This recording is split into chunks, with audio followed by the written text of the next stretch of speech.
नमस्कार दोस्तों, study with Dev channel में आपका स्वागत है। दोस्तों, पिछली वीडियो में हमने क्रिया को देख लिया है।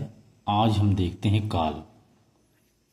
काल, इसको समय भी कहा जाता है, यानी काल पे आज हम चर्चा करते हैं। तो काल, जिससे किसी कार्य व्यापार के संचालन का समय और उसकी पूर्ण अथवा अपूर्ण अवस्था का बोध होता है, उसे ही काल कहा जाता है। यानी किसी कार्य व्यापार में जो संचालन किया जाता है समय, चाहे वह पूर्ण हो समय चाहे अपूर्ण हो, उसी अवस्था को ही काल कहते हैं। काल के 3 भेद हैं: वर्तमान काल, भूतकाल, भविष्यकाल। यानी काल के 3 भेद हैं। यदि वर्तमान काल में देखा जाए तो जहाँ क्रिया के व्यापार की निरंतरता हो, अर्थात क्रिया आरंभ हो चुकी हो किंतु समापन ना हुआ हो, उसी को वर्तमान काल कहते हैं। वर्तमान काल के भी 5 भेद हैं: सामान्य वर्तमान, तात्कालिक वर्तमान, पूर्ण वर्तमान, संभाव्य वर्तमान, संदिग्ध वर्तमान। वर्तमान के भी 5 भेद हैं। सामान्य वर्तमान में यदि देखते हैं, जब क्रिया का वर्तमान काल में होना पाया जाता है, उसे ही सामान्य वर्तमान कहते हैं। जैसे वह खाता है, वह सोता है, वह रोता है, वह जाता है, यह वर्तमान काल में होना पाया जाता है। जब क्रिया का वर्तमान काल है, इसमें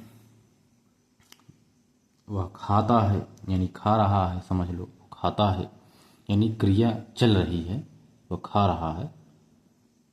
तात्कालिक वर्तमान देखते हैं, इसमें यह पता चलता है क्रिया वर्तमान काल में हो रही है, चल रही है, मतलब घटना लगातार चल रही है, रुकावट नहीं है। जैसे मैं विद्यालय जा रहा हूँ, मैं खाना खा रहा हूँ, मैं बाजार जा रहा हूँ। इस तरह का अगर कोई भी उदाहरण आता है, समझ लो तात्कालिक वर्तमान है। तीसरा है पूर्ण वर्तमान। जब वर्तमान काल में कार्य के पूर्ण होने की बात हो, यानी वर्तमान काल में कार्य को पूर्ण होने का बोध होता है, उसे ही पूर्ण वर्तमान कहते हैं। जैसे महात्मा जी ने प्रवचन दिया, यानी प्रवचन दे दिया, कार्य पूरा हो चुका है, इसीलिए यह पूर्ण वर्तमान है।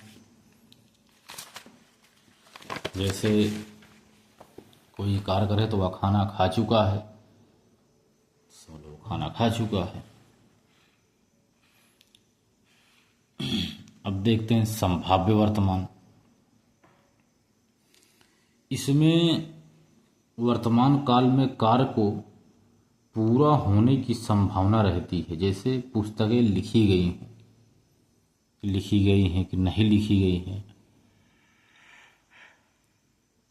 इसमें संभाव्य है कि संभावना इसमें बनी हुई है कि पुस्तकें लिखी गई हों। इस तरह से अगर कोई भी आता है क्वेश्चन, तो वो संभाव्य वर्तमान है। एक है संदिग्ध वर्तमान, 5वां।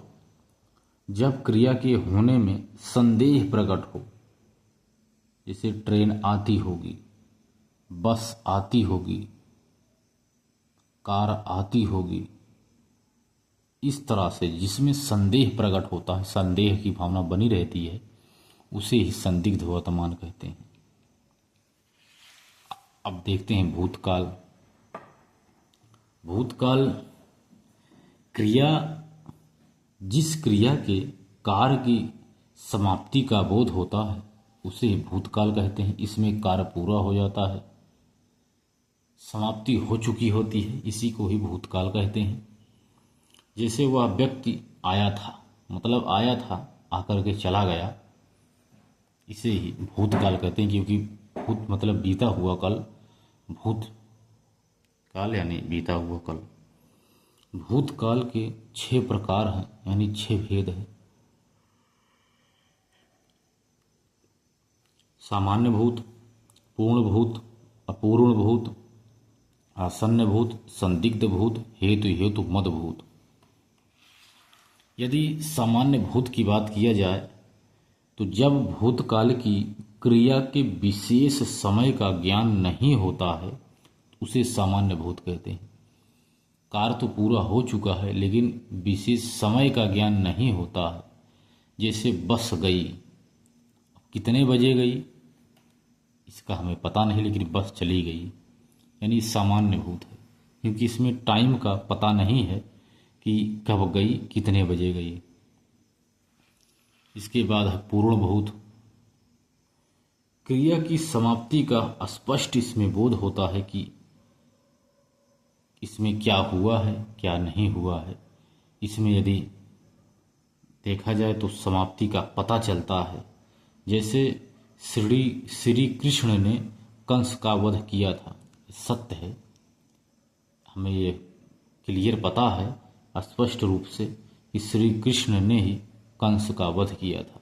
जैसे राम ने रावण को मारा था, इसमें क्लियर है, इसमें स्पष्ट बोध है, ज्ञान है हमको। इसके बाद आता है अपूर्ण भूत। अपूर्ण भूत का मतलब है जब क्रिया भूतकाल में हो रही थी किंतु उसकी समाप्ति की अवधि का पता ना चले, उसे ही अपूर्ण भूत कहते हैं। मतलब भूतकाल हो रही थी, जैसे भूतकाल में हो रही थी क्रिया, जैसे किसान खेतों में सिंचाई कर रहे थे, यानी रहा था, रहे थे, इसमें आता है कंटिन्यू की तरह, तो ही अपूर्ण भूत है, यानी कर रहे थे। चौथा है आसन्न भूत, यानी क्रिया की समाप्ति निकट भूत या तत्काल ही सूचित होती है कि अभी अभी जस्ट हो गया है, निकट में यानी तत्काल में ही, तो यही आसन्न भूत है। जैसे मैंने अखबार पढ़ा है, यानी अभी अभी हमने अखबार पढ़कर ख़त्म किया है, यानी अभी अभी निकट की बात है, तत्काल की बात है कि हमने कार्य को पूरा कर लिया। यानी हम कि जैसे कि मैंने खाना खा लिया है, यानी खाना हमने खा लिया है, ये तत्काल की बात है। तो इस तरह से इसे आसन्न भूत कहते हैं। और पांचवा है संदिग्ध भूत।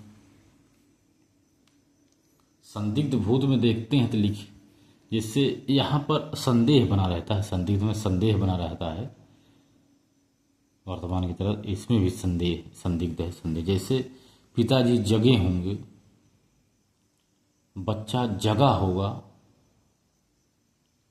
इसमें संदेह बना हुआ है कि जगे हैं कि नहीं जगे हैं, लेकिन जग गए हैं, जगे होंगे, काफ़ी समय हुआ जगे, टाइम का इसमें पता नहीं है, लेकिन इसमें संदिग्ध की भावना है, संभावना इसमें बनी हुई है, संदेह की संभावना बनी है, इसीलिए इसे संदिग्ध भूत कहते हैं। तो छठा हेतु हेतु मदभूत, यानी यह पता चलता है कि क्रिया भूतकाल में होनी थी परंतु किसी कारणवश ना हो सके, उसे हेतु हेतु मदभूत कहते हैं। जैसे मैं पढ़ता, सीता पढ़ती, मतलब क्रिया भूतकाल में होनी थी लेकिन किसी कारण नहीं हो सकी। जैसे वह सोती, वह खाना खाती, मैं पढ़ता, मैं सोता, वह पढ़ता, मतलब पढ़ा नहीं पढ़ता, यह हेतु हेतु मदभूत है। अब है भविष्य काल।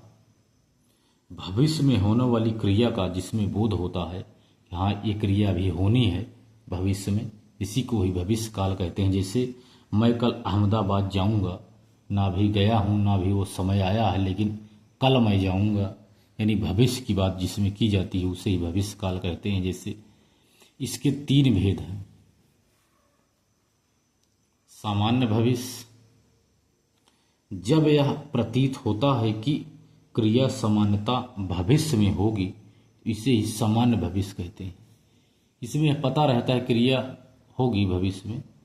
जैसे मैं पीसीएस अधिकारी बनूंगा, इसमें भविष्य में होने की संभावना है, संभावना नहीं, समानता भविष्य में एक क्रिया हो रही है कि हमें भविष्य में ऐसा करना है, तो यही सामान्य भविष्य है। दूसरा है संभाव्य भविष्य।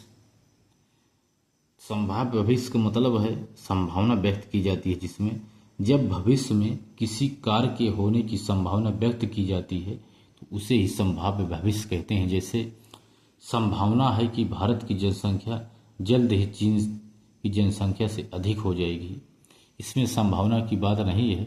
यदि आंकड़ा में आया है तो चीन की जनसंख्या कम हो गई है भारत से, भारत विश्व में सबसे बड़ी जनसंख्या वाला देश बन गया है।